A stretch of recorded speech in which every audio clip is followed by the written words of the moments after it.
नमस्कार साथियों, स्वागत है आपका अपने यूट्यूब चैनल आकांक्षा डीआर में। सबसे पहले आप सभी को मैरी क्रिसमस। आपको पता होना चाहिए जो हम क्रिसमस मनाते हैं, इसको मनाने का क्या रीज़न है। जो हमारे ईसाई धर्म है, तो ईसाई धर्म के जो प्रमुख अगर जो हैं जिनको माना जाता है, जिन्होंने यहाँ पे इस धर्म को चलाया है वो यीशु मसीह जी हैं।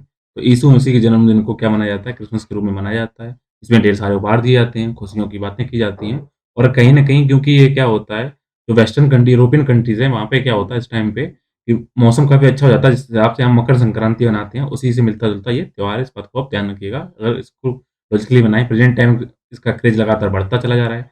अब इसको ना केवल ईसाई, बल्कि क्रिश्चियन के अलावा अन्य धर्म भी लगातार अच्छे ख खास तरीके से मनाते हैं। ये अच्छी बात है, ना केवल देश के लिए, पूरे समाज के लिए, पूरे वर्ल्ड के लिए कि आप कहीं न कहीं पूरे सबको एक-दूसरे से जुड़ाव रखें और आप आपस में शांति, सौहार्द बनाए रखें। तो एन्जॉय करिए, ढेर सारी चॉकलेट खाइए और केक बाँटिए और पढ़ते रहिए अपने पूरे टारगेट को ध्यान में रखते हुए। तो देखते हैं आज के प्रमुख करंट अफेयर हैं क्या?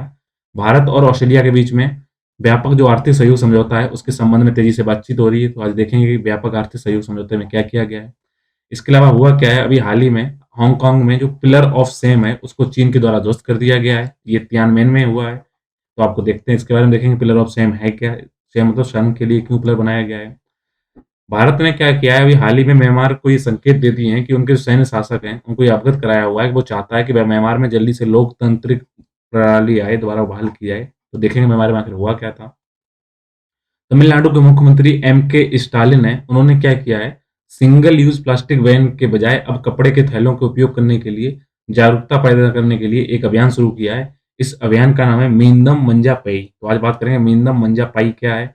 इसके अलावा बात करेंगे राष्ट्रीय जाँच एजेंसी के बारे में, क्योंकि इसने क्या किया है, जम्मू कश्मीर की जो भटिंडी जगह है, वहाँ पे क्या हुआ था, एक इम्प्रोवाइज़्ड एक्सप्लोजिव डिवाइस मतलब एक्सप्लोजिव डिवाइस ऐसा जिसको क्या किया, कुछ इम्प्रोवाइज़ करके उसमें और बनाया गया था। उसके बरामदगी को लेकर उन्होंने क्या किया, 3 आरोपियों के ऊपर चार्जशीट दाखिल की है। तो देखेंगे क्या चार्जशीट दाखिल करने इनके पास क्या-क्या अधिकार हैं। इसके अलावा हम बात करने वाले हैं तब्लीगी जमात की। तो इस तरीके के आज इतने हमारे इतने करंट अफेयर मैंने आपको बता दिया। अब इनका करेंगे डिटेल में एनालिसिस। तो डिटेल में एनालिसिस करने से पहले यदि आप चैनल पे नए हैं तो इसको सब्सक्राइब कर लीजिएगा, लाइक करिए, शेयर कीजिए, कमेंट करिए और हाँ, बेल आइकन को ज़रूर प्रेस कर लीजिएगा जिससे कि मेरे द्वारा अपलोड किए गए जो वीडियो होंगे और नेक्स्ट सेशन आएँगे वो आप तक क्या होगा, आप तक उनकी जानकारी मिल सकेंगी। जल्दी इसमें क्या होगा, यूपी स्पेशल के लिए इसमें क्लास चलने वाली है, तो आपको बता दें यूपी स्पेशल के लिए काफ़ी इंपॉर्टेंट टॉपिक रहेंगे वहाँ पे। तो अगर आप उसको एक बार कवर कर लेंगे तो लगभग मैं आपको गारंटी दे रहा हूँ कि आपका 90-95% क्या होगा, आपका सिलेबस कवर हो जाएगा स्टैटिक पोर्शन का। तो आप जुड़े रहिए इस चैनल से। तो देखते हैं अब इनका एनालिसिस। सबसे पहले बात करेंगे व्यापक आर्थिक सहयोग समझौते के बारे में, अर्थात कॉम्प्रिहेंसिव इकोनॉमिक जो आपका कोऑपरेशन एग्रीमेंट है उसके बारे में। ये यूपीएससी के सिलेबस जीएस 2 से है। इसके अलावा अगर आप पीसीएस की तैयारी कर रहे हैं किसी भी स्टेट की, साथ ही साथ अगर आप टीचिंग की तैयारी कर रहे हैं, बैंकिंग की कर रहे हैं, एसएससी की कर रहे हैं, रेलवे की कर रहे हैं, इसके अलावा बहुत सारी तैयारियाँ जिसमें करंट अफेयर पूछा जाता है, तो उसमें आपको क्या होगा, इस करंट अफेयर में आपको सहयोग मिलेगा, आपकी समझ भी विकसित होगी।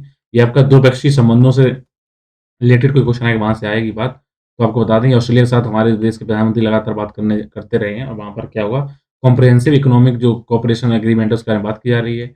ऐसा क्यों कहा जा रहा है, तो आपको बता दें हमें कहीं न कहीं ऑस्ट्रेलिया से फ़ायदा भी है, क्योंकि अगर हम वित्त वर्ष 2011 के कुछ डाटा देखे जाएँ, तो भारत से हमने जो कुल चीज़ें जो ऑस्ट्रेलिया ने निर्यात किया था, यानी भारत ने कुल कितनी चीज़ें वहाँ से ली हैं ऑस्ट्रेलिया से, उसके लिए उसने पेमेंट किया है लगभग $4.04 बिलियन का।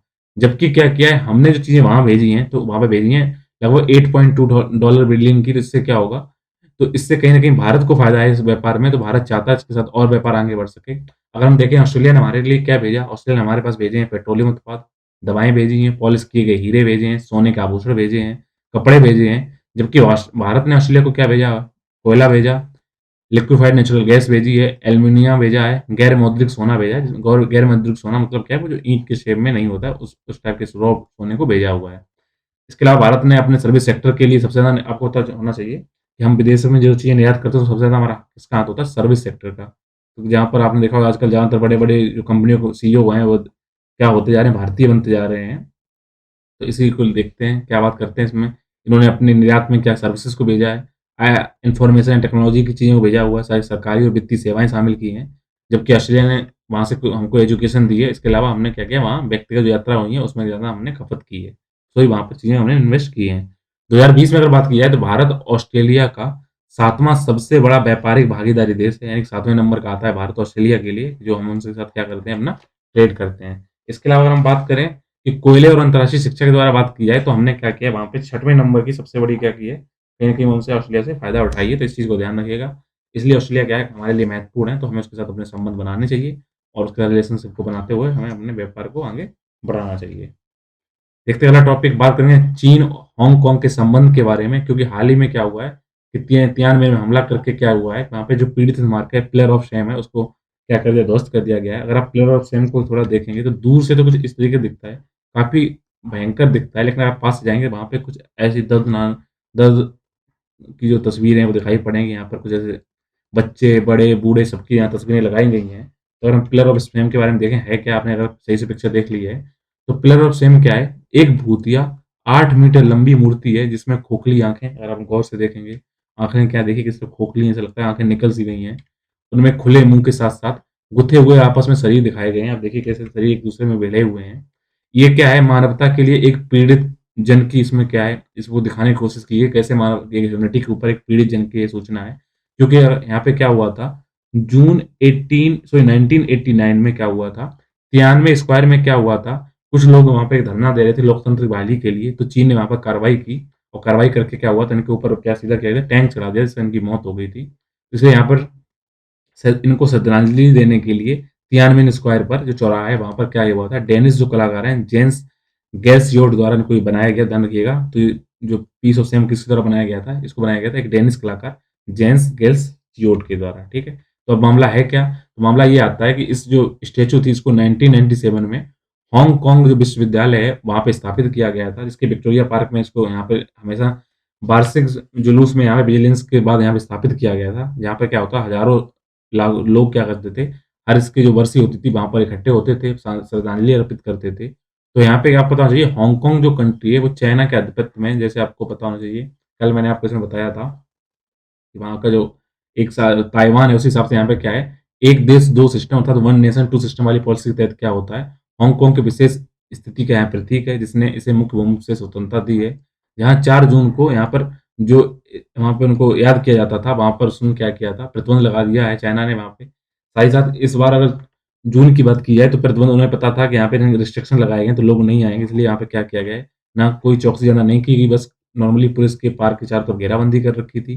तो हांगकांग को ऐसा लगा कि क्योंकि यहाँ पर अब उनको निगरानी कम की जा रही है, तो उनको स्वतंत्रता मिलेगी, इसने एक प्रतीक के रूप में देखा। जब ये प्रतीक के रूप में देखा तो क्या हुआ था, अब इस प्रतिमा को हटाने के लिए चाइना ने क्या किया है उसका कुछ चेंजमेंट किए हैं, क्या चेंजमेंट किए हैं वहाँ पर न केवल हांगकांग के अंदर समाचार पत्रों पर पाबंदी लगाई गई है, बल्कि स्कूलों और कॉलेजों का जो सिलेबस था, उसमें कुछ परिवर्तन किए गए हैं। साथ ही साथ अभी हाल ही के महीनों में चाइना अर्थात बीजिंग के द्वारा जून 2020 में एक नया राष्ट्रीय सुरक्षा कानून पारित कर दिया गया है, जिसमें क्या किया गया है, जो ऐसे लोग जो क्या करते हैं, तोड़-फोड़ करते हैं अपनी माँगों के लिए या फिर अलगाव की बात करते हैं, उनको कठोर दंड का प्रावधान किया गया है। इसके अलावा अगर हम बात करें कि इसमें इस कानून को पारित होने के बाद में क्या हुआ था, लगातार लोकतंत्र जो समर्थक लोग हैं, क्योंकि आपको पता होना चाहिए चाइना लोकतांत्रिक देश नहीं है। जबकि हांगकांग वाले क्या चाहते हैं, लोकतंत्र का समर्थन चाहते हैं, लोग चाहते हैं कि लोकतंत्र की बहाली हो।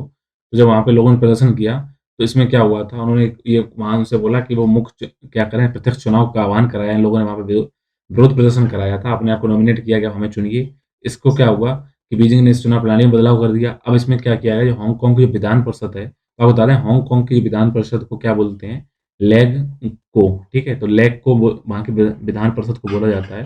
तो लेग को में उन्होंने क्या बोला था, जो पहले डायरेक्ट चुन के लोग आते थे, तो वहाँ पे उनकी हिस्सेदारी 50% थी पहले, अब उसको घटाकर कितना कर दिया है, 22% कर दिया है। इसके अलावा क्या किया है, नए नियमों में जो उम्मीदवार खड़े होंगे, उनकी योग्यता पर निर्णय लेने के लिए कि क्या वो चुनाव लड़ सकते हैं, एक समीक्षा समिति की भी पेशकश अब चाइना के द्वारा की जा सकी है, जिससे ये सुनिश्चित किया जा सके कि जो देशभक्त हैं, अलगाव की बात नहीं करते हैं, उन्हीं को ये ऑफिस में बैठने का मौका मिले। अगर वो लोकतंत्र के अलग रापेंगे, तो चाइना उनको नहीं स्वीकार करेगी। तो इस तरह के इन्होंने कुछ कानून बनाए हैं।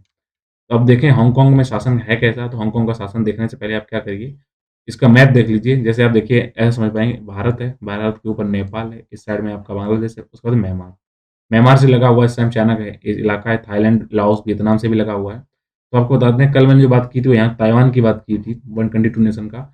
अब यही कंडीशन कहाँ पे हांगकांग के अंदर है और वही कंडीशन मकाओ के अंदर है। तो हांगकांग और मकाओ क्या है, पास के कंट्रीज़ हैं। तो इन्हीं के बारे में चर्चा तो आप देख लें। तो हांगकांग में वन नेशन टू सिस्टम का हमेशा चलन रहा है, जब से चाइना ने उस पे कब्ज़ा किया है।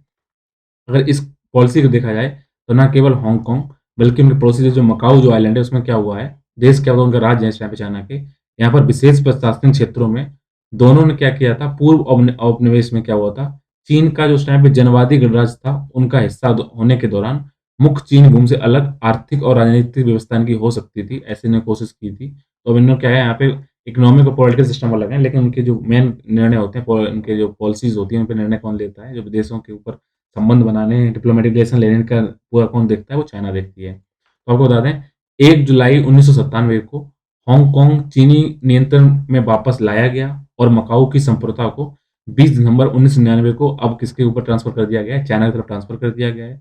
इन क्षेत्रों की अपनी मुद्राएं हैं, आर्थिक और कानूनी प्रणालियां हैं, लेकिन रक्षा और डिप्लोमेटिक जो रिलेशन है वो कौन तय करेगा, वो चाइना अर्थात बीजिंग तय करेगी। आपको बता दें, उनके यहाँ जो कॉन्स्टिट्यूशन बने हैं रक्षा को लेकर, कूटनीति को लेकर, अर्थव्यवस्था को लेकर, उसको मिनी संविधान बोला जाता है। तो हांगकांग का जो मिनी संविधान बनाया गया 1997 में, तो उसको ऐसा उसमें लिख दिया गया कि ये 50 वर्षों तक वैध होगा। ये 50 वर्ष कब तक होंगे? 2047 तक होंगे। जबकि मकाऊ के लिए टाइम 2049 होगा, क्योंकि मकाऊ उसको 2 साल बाद 1919 में उसकी संप्रभुता ट्रांसफ़र की गई थी। उसके बाद कैसे कार्यालय चलेगा, इसके बारे में ना कोई डिटेल जानकारी दी गई है, ना कुछ बताया गया है। उसके आगे क्या, अब देखते हैं क्या होता है। अब देखते हैं भारत-म्यांमार के संबंधों को लेकर क्या नया चर्चा आ रही है, क्योंकि भारत ने क्या किया है, वहाँ पर सैन्य शासन चल रहा है म्यांमार के अंदर, तो उनसे बोला है कि भारत ऐसा चाहता है कि जल्दी वहाँ पर लोकतंत्र की बहाली हो। तो ये जो टॉपिक है, ये आपका क्या होगा, भारत और उसके पड़ोसी देशों से संबंध से रिलेशन टॉपिक है। तो क्योंकि अगर आपके पड़ोस में लोकतंत्र स्थापित होगा, तभी आप शांति से जी पाएँगे। अगर आपके पड़ोसी उग्रवादी हैं, तो कहीं न कहीं उसकी आँच, उसकी चिंगारियाँ आपके घर तक ज़रूर आएँगी। इसलिए आपको बोला जाता है, पड़ोसी से सही चुनें, लेकिन कई बार हम पड़ोसी खुद नहीं चुन सकते हैं कि जो पड़ोसी में है, वो रहेगा। तो अब तो ये आपको देखिए, हांगकांग में म्यांमार में लगातार प्रदर्शन होते रहते हैं, तो देखते हैं मुद्दा है क्या? आपको पता होना चाहिए कि लगातार म्यांमार के अंदर अपने नागरिकों के प्रति हो रही हिंसक कार्रवाइयों के कारण म्यांमार को अंतर्राष्ट्रीय स्तर पर अलग-थलग होना पड़ रहा है। तो इसको देखते हुए भारत ने क्या माँगें रखी हैं, भारत ने ये बोला है कि जितना जल्दी हो सके म्यांमार क्या करे, अपने देश के अंदर लोकतंत्र की वापसी करे। जितने उन्होंने कैदी कर रखे हैं, राजनीतिक कैदी, उनको रिहाई कर दे। और जहाँ तक समाधान जो है वो क्या होंगे, बातचीत के रास्ते से होंगे, तो आपस में बातचीत करें बजाय लड़ने के, एक-दूसरे को कंट्रोल करने की कोशिश ना करें। और सभी प्रकार जो हिंसा वहाँ पे हो रही है, उसको पूर्ण विराम करें, क्योंकि हम गांधी के देश से आते हैं और अहिंसा का समर्थन करते हैं। तो भारत ने इस कदम के पीछे महत्व देखे, भारत में क्यों कह रहा है, क्यों भारत को लगा है अपने पड़ोसी की जो आग लगी उसको बुझाने के लिए, क्यों भारत चिंतित है, क्यों? क्योंकि हम देखें कि इसी वर्ष अर्थात 2021 में 2 फरवरी को क्या हुआ है, भारत ने म्यांमार में जो लोकतांत्रिक तत्वों के खिलाफ चल रहे सैन्य अभियानों पर अपनी चिंता व्यक्त करते हुए बोला है कि इस बयान को, उसके पीछे पहली बार कारण क्या है, सरकार ने साफ संकेत दे दिए हैं कि भारत संकट को समाप्त करने के विभिन्न पक्षों के मध्य मध्यस्थता यानी मीडिएटर बनने को तैयार है। अगर आप आपस में बात करना चाहते हैं तो आइए बात करिए, लेकिन कहीं न कहीं स्थिति को बहाल करिए और वहाँ पे क्या करिए, आप एक डेमोक्रेटिक शासन लाइए, बहुत ज़्यादा अच्छा रहेगा। तो म्यांमार में देखें इस टाइम हो क्या रहा है, भारत क्यों चाह रहा है वहाँ डेमोक्रेटिक शासन आए, वो बताना चाहिए कि 1 फरवरी को क्या हुआ था म्यांमार के अंदर 2021 में, 1 फरवरी, ये 2021 की बात है, इसी वर्ष की बात है। इसमें सेना के द्वारा क्या कर दिया गया, म्यांमार के अंदर तख्तापलट कर दिया गया और वहाँ पर जो सत्तारूढ़ सरकार थी, आंग सान सू की, उनको क्या कर दिया गया, उन पर ये आरोप लगाए गए कि जो नवंबर 2020 में जो चुनाव हुए हैं, तो नवंबर 2020 के चुनाव में उनसे बोला गया कि इन्होंने धोखाधड़ी से जीता है। जबकि इसमें सेना के आरोपों को जो पिछले चुनाव आयोग था और अंतर्राष्ट्रीय निगरानीकर्ता जो समूह है, उन्होंने इसको खारिज कर दिया था कि ऐसा कुछ नहीं हुआ है। बेसिकली वहाँ पर सेना ने क्या किया, अपना कब्ज़ा करना चाहा, उन्होंने कब्ज़ा कर लिया है। तो अब देखिए, एक तरफ पाकिस्तान है, दूसरी तरफ म्यांमार है, तो अगर यहाँ पर सत्ता अगर सही से नहीं रहेगी, इसकी कहीं न कहीं हालाँकि हमारे देश में भी सुनाई पड़ेगी, हमें भी दिक्कत आएँगी। इसलिए क्या होता है, भारत चाहता है शांति रहे और लोकतांत्रिक स्थापना बनी रहे। अगर देखें संयुक्त राष्ट्र में म्यांमार के भारत ने रुख क्या किया है, तो अभी हाल ही में क्या हुआ है, यूनाइटेड नेशन जनरल असेंबली अर्थात संयुक्त राष्ट्र की महासभा है, उसने क्या बोला था, म्यांमार के खिलाफ हथियारों की कोई वहाँ पे ना हथियार दिए जाएँ म्यांमार को, उसके ऊपर प्रतिबंध करने पर मतदान किया था। लेकिन भारत ने क्या किया है, ऐसे वोटिंग पे परहेज की है, जिसमें 119 देशों ने हाँ में मतदान किया है, जबकि बेलारूस ने बोला था नहीं होना चाहिए। जबकि हम देखें म्यांमार के पड़ोसी देशों में चाइना और भारत ने क्या किया था, तो इसके सहित कुल 36 देश ऐसे थे, उन्होंने मतदान में भाग नहीं लिया था, अपने को न्यूट्रल रखा था, क्योंकि हम अपने पड़ोसियों के खिलाफ खुलकर बोल भी नहीं सकते, जैसा हम घर के हमारे पड़ोसियों के खिलाफ नहीं बोल सकते, वैसे हमारे देश की बात होती है। तो भारत ने इस कदम के पीछे क्या कारण बताया था? तो भारत ने बोला था कि विधानसभा में ये जो मसौदा जो पारित हो रहा है, उसको विचार करने के लिए उसको पहले से अवगत सही से नहीं कराया गया। साथ ही साथ भारत का ये मानना है कि अगर ये प्रस्ताव मंजूर हो जाता है, तो इससे क्या होगा कि म्यांमार में लोकतांत्रिक प्रक्रिया की बहाली नहीं होगी। अगर लोकतांत्रिक प्रक्रिया को हमें मजबूत करना है, तो सभी देशों को क्या करना होगा, संयुक्त प्रयासों के साथ लग के इसमें क्या होना होगा, माहौल को अनुकूल बनाना होगा। इसलिए भारत का कहना है कि उसने इसमें वोटिंग से दूर रहा है। अगर संयुक्त राष्ट्र के इसकी बात की जाए इस प्रस्ताव के बारे में, तो इसमें क्या हुआ था, आपको म्यांमार में जो सेना का जो वहाँ शासन चल रहा है, उसको क्या किया गया, व्यापक वैश्विक विरोध का वहाँ प्रदर्शन किया गया और साथ-साथ इसमें ये माँग की गई कि म्यांमार के अंदर लोकतांत्रिक जो ट्रांज़िशन है, उसको किया जाए, लोकतंत्र की तरफ सरकारें मोड़ दी जाएँ। साथ ही साथ इसमें क्या होगा, इस संकल्प में क्या किया, म्यांमार में जितने सशस्त्र बल हैं, उनसे 8 नवंबर 2020 से आम चुनाव के परिणामों के अनुसार स्वतंत्र रूप से जो लोग की सम्मान की इच्छा जो है, लोगों ने जिसको वोट दिया, जिनकी सरकार बनाई है, उनका स्वीकार करिए और उनको क्या करिए, आप उनको शासन में लाइए, ऐसा इन लोगों का कहना है। तो इसमें भारत का क्या कहना है कि आप म्यांमार में सुधार करने के लिए क्या करिए, तो म्यांमार पर आसियान पहल और 5 सूत्री सहमति का समर्थन कर रहा है। तो भारत ये 5 सूत्री सहमति दे रहा है, उसमें क्या कहना है कि भारत का ये कहना है कि म्यांमार के अंदर हिंसा को तत्काल समाप्त किया जाए, शांतिपूर्ण समाधान खोजे जाएँ, साथ ही साथ सभी हितधारकों की संवाद किया जाए। मध्यस्थता सुविधा के लिए विशेष आसियान दूत की नियुक्ति की जाए, म्यांमार को सहायता दी जाए और दूत द्वारा क्या जो आप जो यहाँ पे जो वहाँ पे डिप्लोमैटिक जो लोग बनाएँगे, उनको क्या किया जाए, देश का दौरा किया जाए, वहाँ की स्थिति का जायज़ा लिया जाए और देखा जाए वहाँ पर क्या-क्या दिक्कतें आ रही हैं।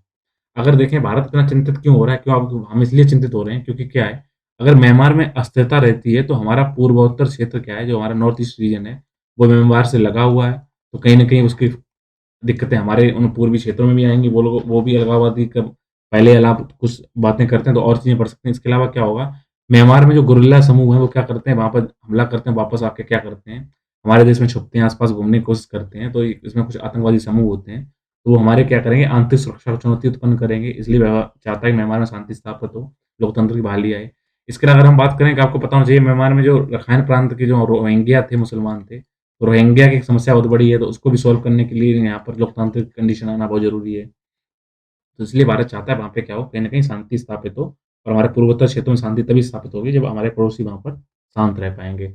अगर हम देखें इस टाइम पे सुश्री सूकी की क्या हालात हैं, उनकी छवि में क्या परिवर्तन आए हुए हैं, तो आंग सान सू की हैं, इनकी वहाँ पे सत्ता चल रही थी, इनको तख्तापलट करके इनको नज़रबंद किया, कैद कर दिया गया है, तो इनके बारे में अगर बात की जाए, ये एक लोकतंत्र का प्रतीक हैं, अगर इनकी सत्ता रहती है मतलब म्यांमार में लोकतंत्र है।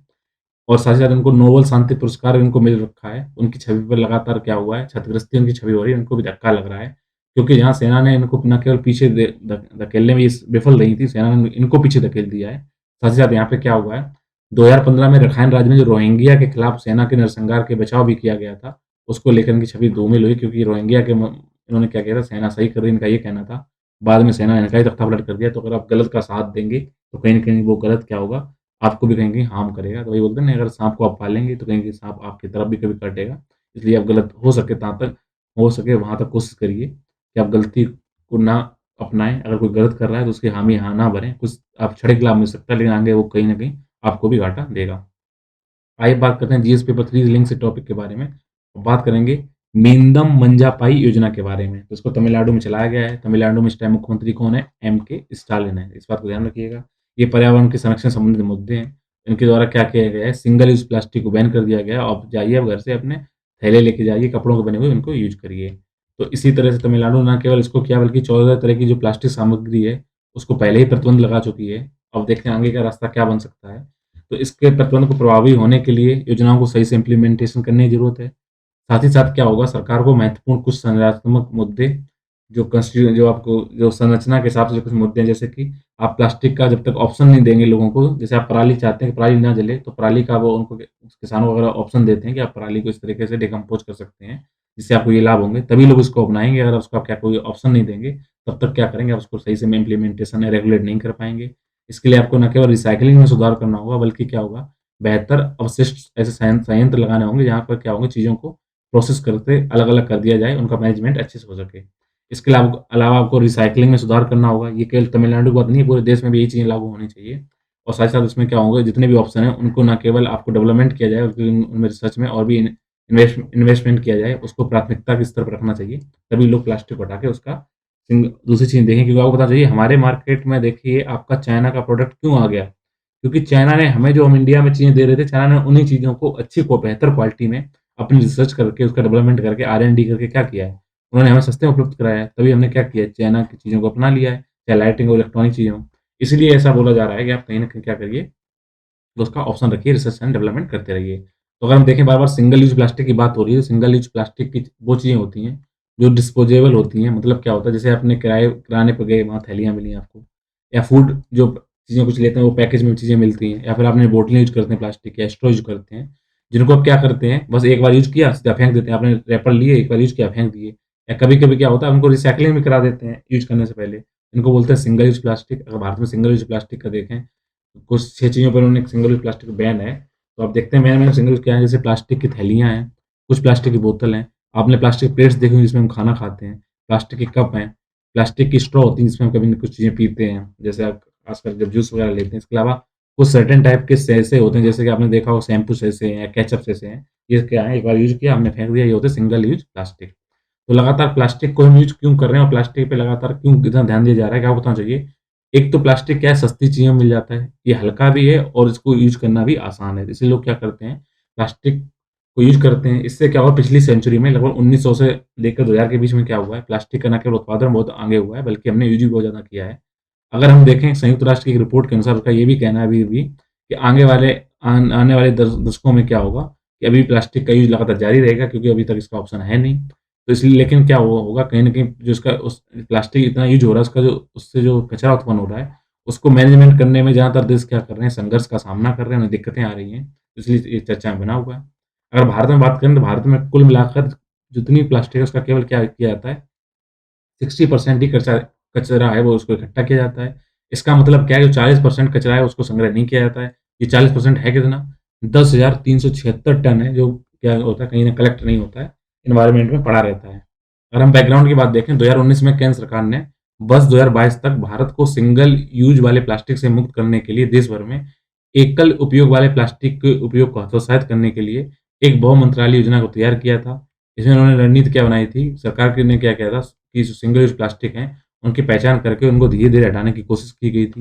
उनको हटाने के लिए उन्होंने 3 स्टेजेज़ थी। पहले स्टेज में इन्होंने क्या किया था, जो गुब्बारे, झंडे, कैंडी, आइसक्रीम और जो कान साफ करने वाली कलियाँ, इनमें जो प्लास्टिक यूज़ की जा रही थी पहले स्टेज में, उनको हटाया जाएगा।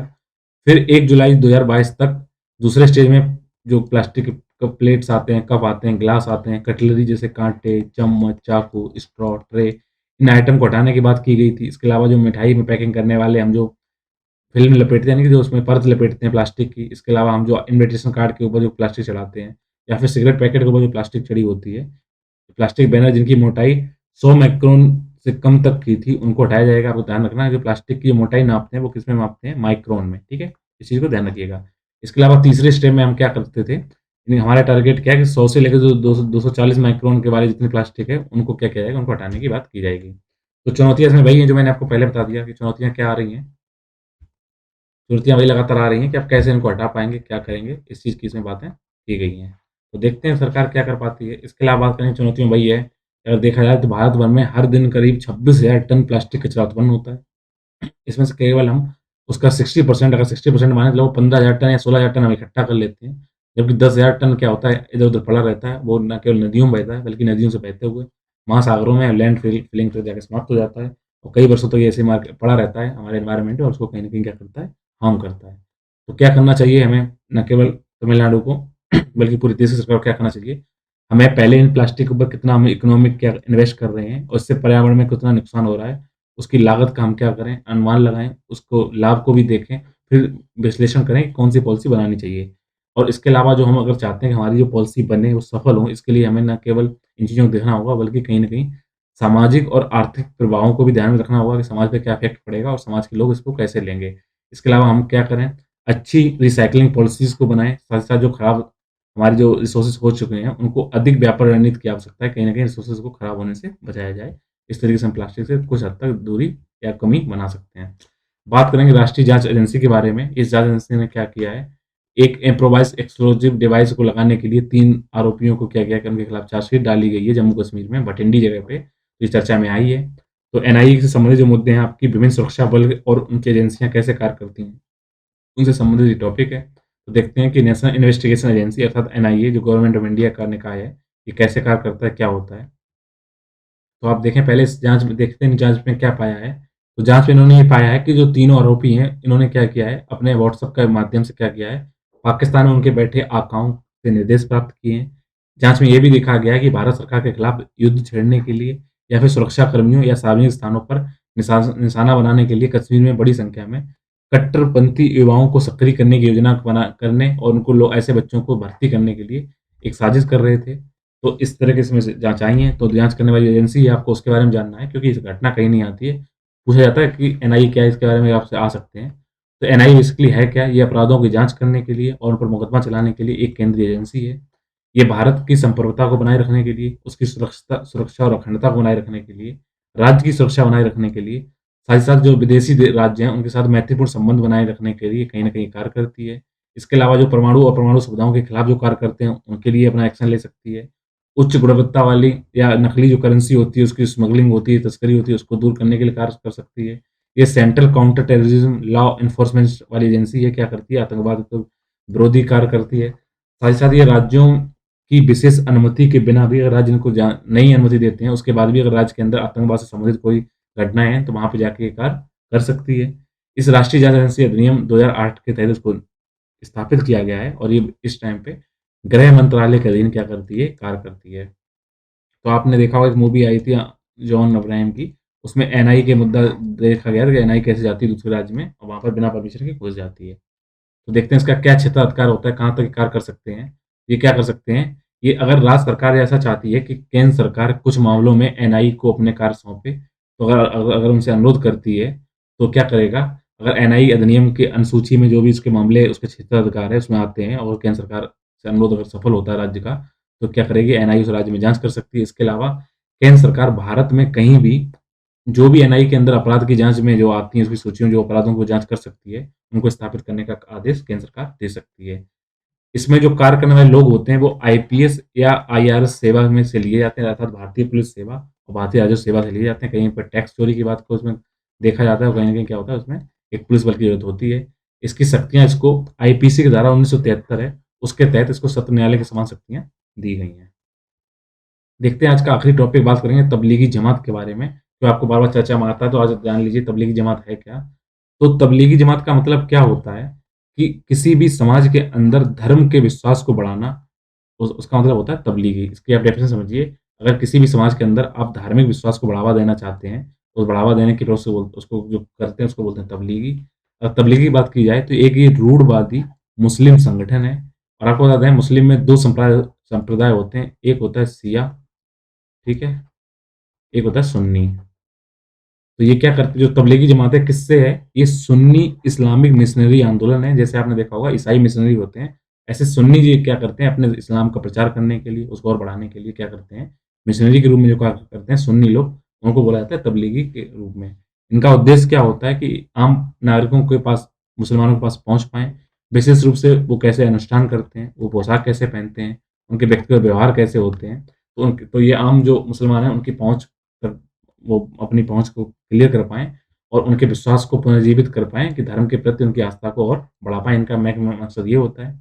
अगर हम देखें इस टाइम पे तबलीगी जमात किन-किन देशों के अंदर, ये बांग्लादेश के अंदर, पाकिस्तान, संयुक्त राज्य America, Britain, Indonesia, Malaysia, Singapore सहित भारत सहित विभिन्न देशों में इनके महत्वपूर्ण बेस कैंप हैं, जहाँ पर ये कार्य करते हैं तबलीगी जमात वाले। तो आप देखें तबलीगी जमात के आंदोलन की शुरुआत कैसे हुई थी। तो 1926 में क्या होता है, एक जगह है मेवात, ये कहाँ पे? हरियाणा में। तो यहाँ पर प्रमुख इस्लामी विद्वान कौन थे? मौलाना मोहम्मद इलियास खंडलाव सॉरी, तो नाम याद रखिएगा, मौलाना मोहम्मद इलियास खंडलाव। इन्होंने इसको तबलीगी को शुरू किया था। इनकी जड़ें देखी जाएँ, वो न्याय शास्त्र है, उसके हनफी स्कूल के देवबंदी संस्करण से निहित है, तो इसको देवबंदी, आपने एक आंदोलन सुना होगा, वहाँ से इसको लिया गया है। तो मौलाना इलियास ने देवबंद, जो कहाँ पे? बेसिकली यूपी के सहारनपुर जिले के अंदर है, वहाँ के कई युवकों को पहले उन्होंने उनको शिक्षा दी, उनको ट्रेन किया। उस ट्रेनिंग देने के बाद में उन्होंने उनको कहाँ भेजा? मेवात में, जहाँ उन्हें तबलीगी जमात ने क्या किया? मदरसों और मस्जिदों का एक नेटवर्क स्थापित करने का इनका कार्य दिया गया। उन्होंने क्या किया? यहाँ पे धर्म की शिक्षा-दीक्षा करने के लिए तबलीगी जमात का कार्य किया। इस तरीके से कहाँ से? पहले हरियाणा से बना है, लेकिन हरियाणा बनने से पहले कहाँ से स्टार्ट हुआ था? यूपी के सहारनपुर से। तो जो तबलीगी जमात है वो क्या करता है? बेसिकली 6 सिद्धांतों पर कार्य करता है। 6 सिद्धांत कौन-कौन से हैं? कलीमा, सलात, इल्म और फ़िक्र, इकराम ए मुस्लिम, इखलास ए नियात, दावत और तबलीग। तो एक-एक करके हम देखते हैं, है क्या ये? कलीमा का मतलब क्या होता है कि इसमें क्या करता है, एक ऐसा विश्वास है, एक ऐसा लिखा हुआ एक लेख है विश्वास वाला, जिसको क्या करते हैं तबलीगी स्वीकार करते हैं। उनका ये मानना होता है कि अल्लाह के अलावा संसार में कोई दूसरा ईश्वर नहीं है और अल्लाह के केवल एक दूत हैं, वो दूत कौन है? पैगंबर मोहम्मद। सलात का मतलब होता है नमाज, और ये लोग कहते हैं नमाज को रोजाना 5 बार पढ़ा जाना चाहिए। इल्म और ज़िक्र की अगर बात करें, तो अल्लाह का ज्ञान और उसको याद करना, ये क्या होता है, विभिन्न इनके सेशन होते हैं, उनमें इनको आयोजित किया जाता है, बार-बार अल्लाह को उन्हें नॉलेज दी जाती है अल्लाह के बारे में, उनको याद किया जाता है, उनका ध्यान लगवाने की कोशिश की जाती है। इसमें एक मंडली इकट्ठी होती है, जिसको क्या किया जाता है, जो उनके मुखिया होते हैं, पंडित होते हैं, कौन होते हैं, उनको बोलता है इमाम। तो इमाम उनको उपदेश देते हैं, प्रार्थना करवाते हैं, कुरान का पाठ करवाते हैं, हदीस पढ़ाते हैं। इसमें कलीसिया इन सत्रों का उपयोग एक भोजन करने के लिए भी कर सकते हैं, मतलब क्या करते हैं, लोग आपस में बैठ के आपस में भोजन करते हैं। जब आप कहीं बैठ के साथ पंगत में भोजन करते हैं, तो कहीं न क्या होता है, समुदाय और एक पहचान की भावना का न केवल विकास होता है, बल्कि आप क्या होता है, आपकी जो भाईचारा है, वो भी कहीं न कहीं बढ़ता है, आपस में सौहार्दपूर्ण माहौल बनता है। इकराब इकराम-ए-मुस्लिम की अगर बात की जाए, इसमें मुसलमानों को साथ सम्मान के साथ व्यवहार करना, ये एक चीज़ सिखाई जाती है। इखलास-ए-नियात की बात किया जाए, उसमें ईमानदारी की बात की जाती है।